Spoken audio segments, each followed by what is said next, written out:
হয় নমস্কাৰ আপোনালোকে চাই আছে এনিভাৰ 24 মখুগেন মতক বৰ্তমান মই উপস্থিত হৈছোঁ বিহালী সমষ্টিৰ অন্তৰ্গত বৰাজুলি গাঁৱত বিগত উৰুকাৰ দিনা অৰ্থাৎ মাঘ বিহু উৰুকাৰ দিনা 14 জানুৱাৰী এই তাৰিখত বিজেপি এগৰাকী কৰ্মী ইয়াত আচলতে কাৰেণ্টত লাগি মৃত্যু হৈছিল বুলি কোৱা হৈছিলে এটা চাঞ্চল্য পৰিৱেশৰ সৃষ্টি হৈছিলে যাক লৈ বৰ্তমানলৈকে আচলতে এই চাঞ্চল্য পৰিৱেশটো আছে আজি তেখেতৰ ঘৰত যথেষ্ট লোক উপস্থিত হৈছেহি কাৰণ তেখেতৰ পৰিবাৰে বৰ্তমান কোনো সাহায্য লাভ কৰা নাই যথেষ্ট অসুবিধাৰ সন্মুখীন হৈছে আজি যথেষ্ট লোক উপস্থিত হৈছে আমি তেখেতৰ পৰা জানিব বিচাৰিম আচলতে কি অসুবিধা হৈছে বা কেনেধৰণে চলি আছে বা দলটোৱে কিবা সহায় কৰিছে নাই কথা জানিব বিচাৰিম হয় অসুবিধা আছে আপোনাৰ কি হৈ আছে বা কি কৰিব লাগে বুলি আপুনি দাবী জনাব দাবীটো এতিয়া জনাবলৈ সিহঁতক উচিত শাস্তি দিব লাগিব হয় আৰু অসুবিধা মোৰ এতিয়া 3 মাহ ছোৱালী আছে সিহঁতে এতিয়া কেনেকৈ কি কৰি মাৰিলে এইটোতো মই নাজানিম কিন্তু এটা ৰিপৰ্ট আহিছে কাৰেণ্টত লাগি এতিয়া কাৰেণ্টত লাগিয়ে যেনিবা ঢুকাইছে কিন্তু ভৰি তিনিফালে কটা চিন আছে এতিয়া মোক সেইটো খান্দান লাগিব কিন্তু হয় তেখেত আচলতে দুখত মৰ্মাহত হৈছে আচলতে কাৰেণ্টত আচলতে লাগি মৃত্যু হোৱা নাই বুলি তেখেতে ক'ব বিচাৰিছে আমি পিছত বাৰু আৰক্ষী তদন্তৰ কথাখিনি আমি নিশ্চয় গম পাম চুবুৰীয়া আছে তেখেতৰ আত্মীয় আছে আমি তেখেতক আপুনি এই ক্ষেত্ৰত কি ক'ব বা তেখেতক সাহায্যৰ ক্ষেত্ৰত কিবা আগবঢ়াব নেকি ক'ব কওক সহায়তো এতিয়া আৰু একো পোৱাই নাই এদিনাখনে আহিছিলে আহি কিনে চাই গৈছে এতিয়ালৈকেতো মানে একো পোৱাও নাই 3 মাহৰ ছোৱালী আছে এতিয়া কি কৰি খাবহি হা এতিয়াতো ইয়াক পুহিবই লাগিব ইহঁতে যোনে যি কৰিছে সিহঁতে এতিয়া জিম্মাবাৰ ল'ব লাগিব হয় আচলতে 45 দিন হৈ গ'ল তেখেতে আচলতে মৰ্মাহত হৈছে কোনো সাহায্য কোনো আগবঢ়োৱা নাই যিহেতু এটা সৰু শিশু আছে তেখেতৰ মহিলাগৰাকী চলিবলৈ যথেষ্ট অসুবিধা হৈছে আৰু তেখেতে যে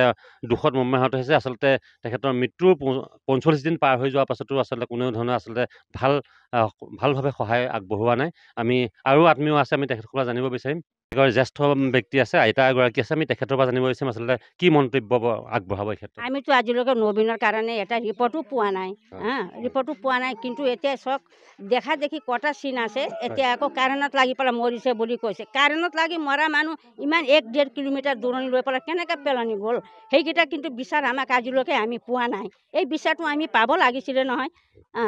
আমিতো খবৰ লৈ আছোঁ আমাৰ এতিয়া কোনো মানুহ নাই ইয়াত যাম বুলি ক'লেও কোনো মানুহ নাই এজনী এতিয়া এনেকৈ নাতিনী লৈ পেলাই কেঁচুৱা লৈ পেলাই সি অকলে কেনেকৈ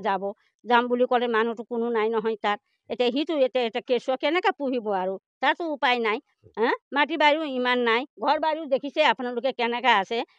কি উপায় কৰি খাব এতিয়া আপোনালোকে চাই নিদিলেনো কোনে চাব ইয়াত চোৱা মানুহটো নাই সেইকাৰণে আমি আকৌ এতিয়া ক'লোঁ নাতিনীক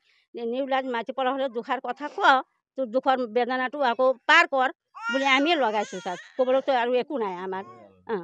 হয় হয় আইতাগৰাকীক ধন্যবাদ জনাইছোঁ আচলতে মহিলাগৰাকী আচলতে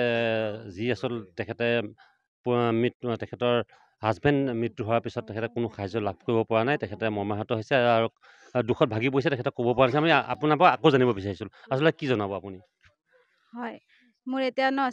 ছোৱালী 3 মাহ আছে এতিয়া সিহঁতি ভৰ্তাটো গোটেই ভৰিব লাগিব তাৰ ভৱিষ্যত চাব লাগিব এতিয়া ৰিপৰ্টটো অহা ইমান দিন হ'ল আজিলৈকে মই ৰিপৰ্ট হাতত পোৱা নাই ডেথ চাৰ্টিফিকেট বনোৱাবলৈ এতিয়া ৰিপৰ্ট আহিলে পাৰিম মই তাৰপিছত সেইদিনা বিদ্যুৎ আহিলে গ'লোঁ তাত এতিয়া চবেই কৈছে যে ডেথ চাৰ্টিফিকেট লাগিব ডেথ চাৰ্টিফিকেট নহ'লে একো নহয় এতিয়া বিদ্যুৎটো মই এতিয়া নাপাওঁ 40 বছৰ হ'লেহে পাম বুলি কৈছে ৰেচনত নাম নাই এতিয়া অৰুণোদয় পোৱা নাই এতিয়ালৈ আৰু ৰেচনত নাম নাই এইকাৰণে পোৱাও নাই চাগে এতিয়া হয় তেখেতে যথেষ্ট অসুবিধাত পৰিছে যিহেতু তেখেতে অৰুণোদয় নাপায় ৰেচন কাৰ্ড নাই তেখেতে আচলতে এইখিনি সুবিধা কৰি দিব লাগিছিলে ৰাইজে দাবী জনাইছে আমিও আমাৰ চেনেলৰ তৰফৰ পৰা জনাম যে তেখেতক আচলতে যিহেতু নবীন ঘিমিৰে আজি মৃত্যু হোৱা 45 দিন পাৰ হৈ গ'ল অতিক্ৰম কৰিলে পৰিবাৰে যথেষ্ট অসুবিধাত পৰিছে আমি ক'ম যে আচলতে এইখিনি সুবিধাখিনি দিব লাগে বৰ্তমান নবীন ঘিমিৰে পৰিয়ালে এইখিনি দাবী জনাইছে আত্মীয় আছে আমি তেখেতৰ পৰা জানিব বিচাৰিম আচলতে কি দাবী জনাব তেখেতে কি ক'ব নমস্কাৰ হয় মই এতিয়া দাবী কি জনাম মুঠতে বোৱাৰীজনীয়ে সাহায্য পাব লাগিব নবীন ঘিমিৰে জ্যেষ্ঠ ভাই ককাই গতিকে যি হ'ল এতিয়া সৰু কেঁচুৱা আৰু 3 মাহৰ কেঁচুৱা আছে তাইৰ কাৰণে যি পোহপালৰ যি খৰচ হ'ব এই খৰচটো আৰু ভৱিষ্যত তেওঁ ল'ৰা ছোৱালীটোক ডাঙৰ দীঘল কৰিবলৈ যি খৰচ লাগে সেই বিষয়ে অলপ আমি তেওঁলোকৰ পৰা আদায় কৰিব বিচাৰোঁ। কিয় বা চৰকাৰৰ ফালৰ হওক নহতে যিটো মাৰ্ডাৰাৰ হাতৰ পৰাও আমাক লাগিব। আৰু বিশেষ ক'বলগীয়া নাই, মই ইমানকে কৈ তুলসী ঘিমিৰে। হয়, এয়া আছিলে নবীন ঘিমিৰে ভাতৃ তুলসী ঘিমিৰে। তেখেতে আচলতে দাবীৰ ক্ষেত্ৰত যথেষ্ট গুৰুত্বপূৰ্ণ মন্তব্য আগবঢ়াইছে। আমি ভাবিম আচলতে চৰকাৰে তেনেধৰণে সহায় আগবঢ়াওক। আমাৰ ভাইটিটো কাৰেণ্ট লাগি মৰিছে বুলি কৈ আছে, এতিয়া আহিছে বোলে ৰিপৰ্টত। কিন্তু যি অৱস্থাত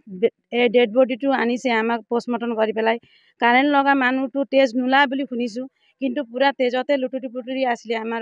ডেড বডিটো। আৰু সিহঁতৰ ঘৰত কাৰেণ্ট লাগি মৰিছে বুলি শুনিছোঁ। এতিয়া